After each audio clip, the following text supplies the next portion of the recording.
Am I the a-hole for wanting to reconnect with my children even though I signed away my parental rights? Throw away for obvious reasons, and honestly, I don't even know where to begin. There's so much tangled in this, and I need to get it off my chest. I, 33 am in a really complicated place emotionally, and I'm just trying to figure out if I'm the asshole for even thinking about reopening a door I slammed shut over a decade ago. So, rewind about 10 years. I was 23, fresh out of college, full of idealism, and excited about life.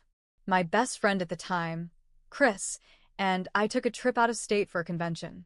It was one of those spontaneous bro weekend kind of things, just vibes, nerd stuff, late night parties. That's where I met June, 21F at the time. She was stunning, smart, and easy to talk to. We hit it off immediately, ended up spending the entire weekend together. Hooked up, connected, and even talked about seeing each other again. After the convention, we kept in touch constantly, texts, calls, even late-night video chats. I was really starting to fall for her. But then, about a month later, she went radio silent.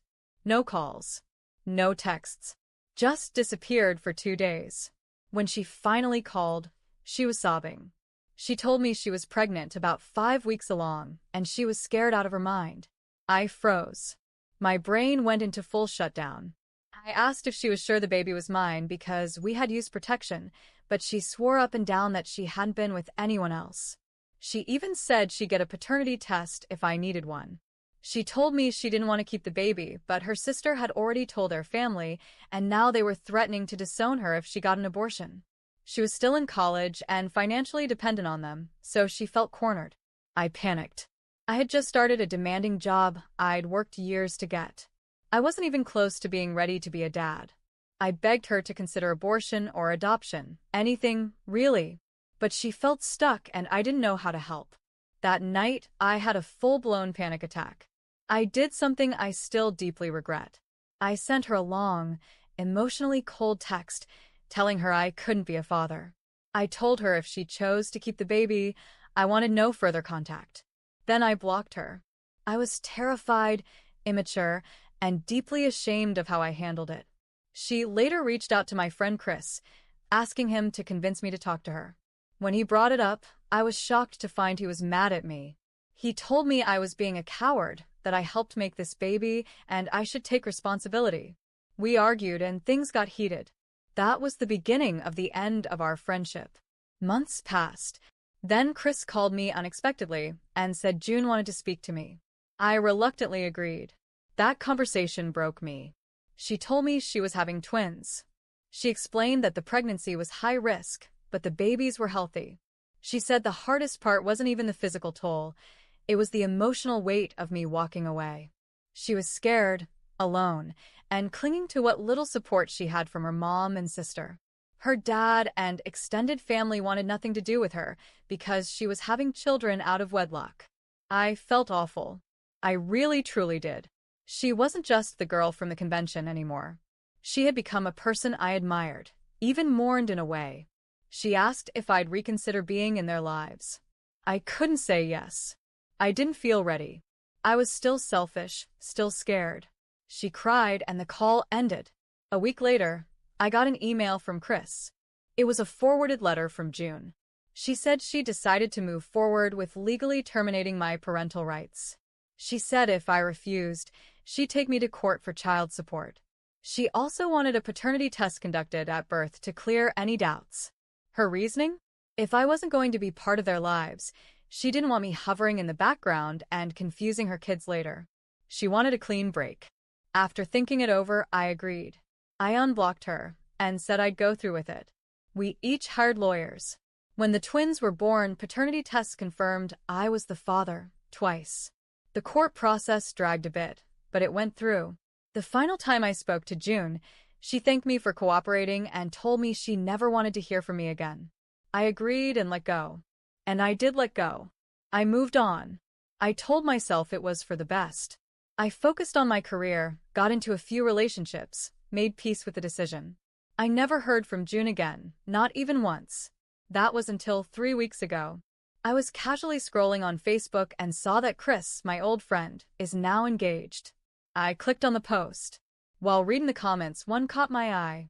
It was a name that sounded a lot like June's nickname. Junebug, it read. I clicked on the profile. Couldn't see her face, just a sunset photo, but it felt like her. I checked Chris's friends list and saw another profile. This one had a clear picture of June with a man I'd never seen before. His name was Rick. His profile was less private. I started scrolling, and that's when I saw them. Pictures of the twins. A boy and a girl. The boy looks a lot like June. But the girl?